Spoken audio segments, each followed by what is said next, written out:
பத்திரிகை நண்பர்களுக்கும் தொலைக்காட்சி டிவி ஒரு நண்பர்களுக்கும் என் உயிரிலும் மேலாம் நண்பர்கள் என் நண்பர்கள் நிறைய பேர் வந்திருக்காங்க. எல்லாருக்குமே என்னுடைய வணக்கம். பல கனவுகளில் இந்த கனவு நிறைவேறிச்சு எனக்கு. என்னைக்காவது இந்த மேடையில் நானும் ஒரு கதையின் நாயகனாக பேச மாட்டேன்னு இந்த 9 வருஷமாக இன்றைக்கி பேசிட்டேன், நிறைவேறிச்சு. அதுக்கு 2 பேர் காரணம். அவங்க என்னை கௌரவிக்கணும்னு ஆசைப்படுறேன் உங்களுடைய அனுமதியோட. நான் ஒரு வாக்கிங் போயிட்டு இருந்தேன், நானும் விஜய் சேதுபதியும் ஆஃபீஸ் பக்கத்தில் பார்க்கில் வாக்கிங் போவோம். அங்கே பழக்கமான 2 பேர் என்னை பார்த்துட்டு விஜய் சங்கர் சார்ட்டுக்கு போயிட்டு இந்த பையன் நல்லா வருவான், இவனை வச்சு ஹீரோ வச்சு பண்ணுங்க, நீங்கள் கேட்குற கதைக்கு இவன் சாப்பிட்டாவான்னு சொன்னாங்க. அந்த 2 பேரும் நான் இந்த நேரத்தில் கௌரவிக்கணும்னு ஆசைப்படுறேன் உங்கள்கிட்ட அனுமதியோட. வைரமணி அண்ணன், ஜீவா அண்ணன், ப்ளீஸ் மேடை வரும், ப்ளீஸ் ப்ளீஸ் கொஞ்சம் வாங்கண்ணே. வைரமணி அண்ணன் வாங்க. ஜீவா அண்ணன் இவங்க யாருன்னே எனக்கு தெரியாது, சத்தியமாக வாக்கிங் போகிறப்ப தான் பார்த்து பழக்கம்.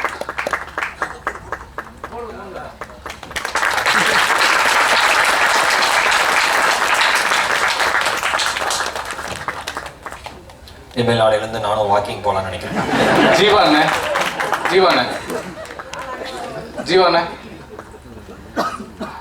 வந்தார், எங்கே இருக்காருன்னு தெரியல. ஓகே, அவருக்கு என்னுடைய நன்றி. அண்ட் இன்னொரு நன்றி நான் சொல்லணும். இந்த நேரத்தில் நன்றி மட்டும்தான் சொல்ல முடியுது. எனக்கு பதட்டத்தில் என்ன பேசுறதுன்னு தெரியல. நான் நிறைய படங்கள் கதை கேரக்டர் நிறைய பண்ணியிருக்கேன். இருந்தாலும் இதுக்கு முன்னாடி ஒரு படத்தில் நான் கதாநாயகனாக நடித்தேன். என்னுடைய படத்தோட ப்ரொடியூசர் சண்முகம் சார், அவருக்கு என்னுடைய நன்றி. இந்த படத்தில் இதுக்கு முன்னாடி இந்த கவுண்டமணி சார் படத்தில் நடித்த படம் வந்து 2வது தான் நடித்தேன்.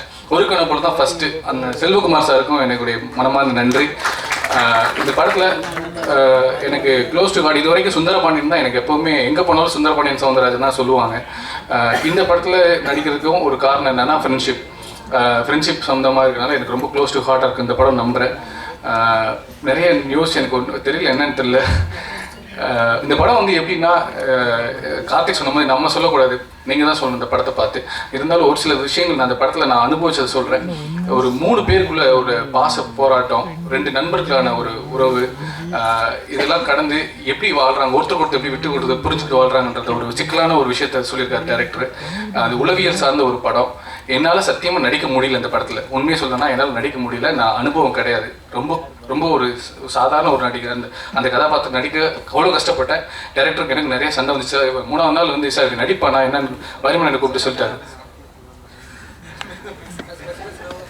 வைரமணி அண்ணன்ட்ட சொல்லி ஃபோன் பண்ணி அந்த பையன் நடிப்பானா என்னன்னு தெரியல, எனக்கு தாங்கமானு தெரியலன்னு சொன்னாங்க. எனக்கு தூக்கம் இல்லை, அழுதுகிட்டே இருக்கேன் நாகர்கோயிலில்.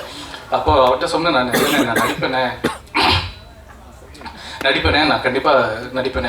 அவர் என்ன கேட்குறாரோ அதை நான் பண்ணுவேன்னு சொல்லி அவர்கிட்ட சொன்னேன். அவர் 4வது நாள் அவர் இங்கேருந்து மெட்ராஸ்லேருந்து நாகர்கோவில் வந்துட்டார். ஸோ 2 பேரும் கலந்து நாங்கள் பேசி ஓரளவுக்கு அவருக்கு பிடிச்ச மாதிரி நடிச்சிருக்கேன். இந்த படத்தில் நான் நல்லா நடிச்சிருந்தேன்னா அதுக்கு முழு காரணம் டைரக்டர் மட்டும்தான். நல்லா நடிக்கலைன்னா அது நான் தான் காரணம்.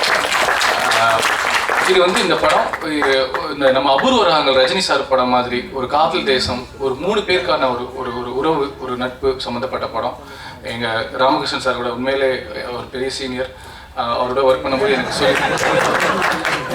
இல்லை, நான் சினிமாவில் நான் அப்போ தான் வந்து 7-8 வருஷம் தான் ஆகுது. எனக்கு முன்னாடி 2-3 படங்கள் ஹீரோ ஆகிட்டாரு. நான் அந்த மாதிரி சொல்கிறேன். அந்த இது எல்லாமே எனக்கு சொல்லிக் கொடுப்பாரு.